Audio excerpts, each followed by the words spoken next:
中国这个月17和菲律宾伫咧南海的仁爱暗线发生冲突。菲律宾20公布画面，讲中国海警手举来刀补头间攻击，而且对起来时阵呢，有一名菲律宾的海军互因扑断手指头啊。中国外交部说是讲是对方先乱来的，才会造成这款的冲突。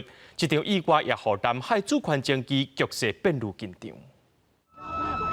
中国海警手举补头，硬爬上菲律宾的船只。这是菲律宾第20公布的画面。菲律宾军方指控中国海警17伫仁爱暗线海域拿弄菲律宾的船只，佮非法上船，造成几内人受伤。佮一个菲律宾的海军人员伫事故的时阵，大武攻击断去。中国外交部伫19反驳讲，中国海警是依法对非法走入南沙群岛仁爱暗线的菲律宾船只采取管制措施，佮公开4架中国船包围1架菲律宾小艇的画面。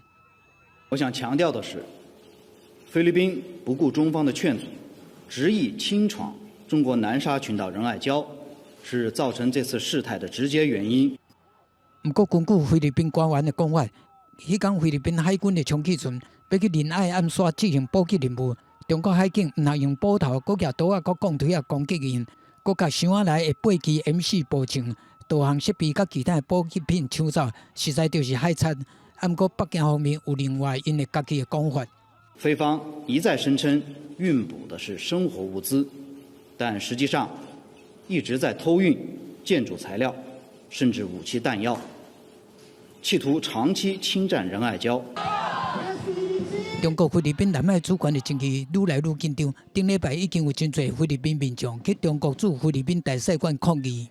This is also a message to China that just as we did in the past, we fought and won against our aggressors.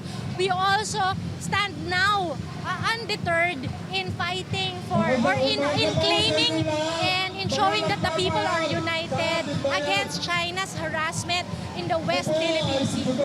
菲律宾一只旧军舰塞拉马蒂瑞号就调伫喺争议的仁爱暗线。菲律宾的海军人员定期甲驻守人员补给，却几年摆互中国的海警阻挡。虽然塞拉马蒂瑞号已经成仙，不过依然搁咧执行任务。美国国务院攻击中国行为无负责任。美国国务卿布林肯伫19和菲律宾外长通话，讲依照美菲共同防御条约，美国对菲律宾的承诺真坚定。白宫嘛指出讲，中国的行为就是咧起诉，恐惊会引起大规模的冲突。日本甲法国嘛出声谴责北京，讲是新闻侵略被编译。